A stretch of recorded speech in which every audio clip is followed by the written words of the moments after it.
okviru šole smo imeli tole organiziran. Najprej smo imeli predavanje, zdaj pa še tlele po stojnicah malo hodimo gledati, kaj nam lahko ponudijo oziroma katera podjetja se tukaj predstavljajo.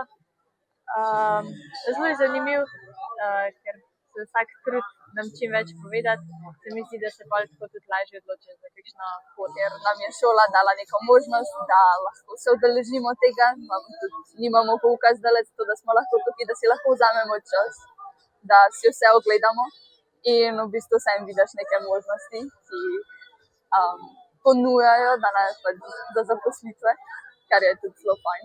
Še posebej zato, ker smo večinoma zaključni letniki in se bomo zdaj podali v ta svet. Imaš že kakšno željo, kje bi iskala svojo prvo zaposlitev? Definitivno isto naravoslovje, predvsem kakšno delo na terenu, kar tukaj ni lih dobro predstavljen, ampak vseeno je za pogledati tudi kar v redu za druge možnosti na splošno. Kaj bi bilo pa prvo vprašanje za delodajalca, če bi se pogovarjala recimo za službo? Mogoče kakšne so ure, kdaj specifično je treba delati zjutraj popoldne, pa kdaj se zjutraj začenja, ker raj zjutraj prej začenjam, kakor da sem dol tam. Na kakšen način se tudi študentski servisi probajo približati študentom oziroma iskalcem zaposlitve? Ja, veliko študentov ima trenutno kar veliko problemov z iskanjem kakšne zaposlitve, še posebej pa, če zaključujejo študij in iščejo neko specifično delo.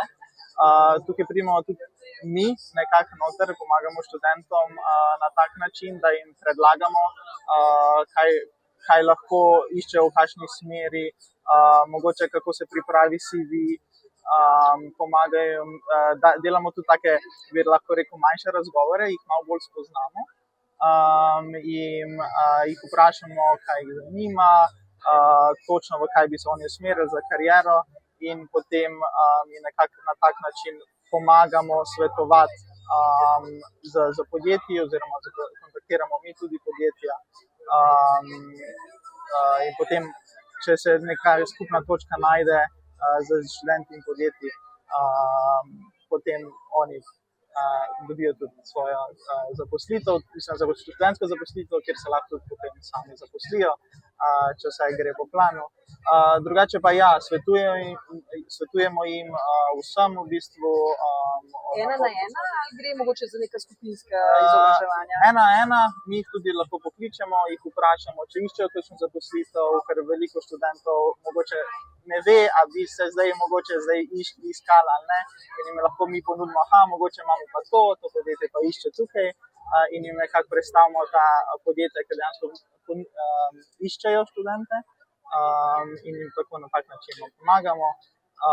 Drugače pa oni tudi nas pokličejo, imamo tudi aplikacijo, preko aplikacije nas lahko tudi kontaktirajo in pomagamo pri vseh vprašanjih, ki jih imajo.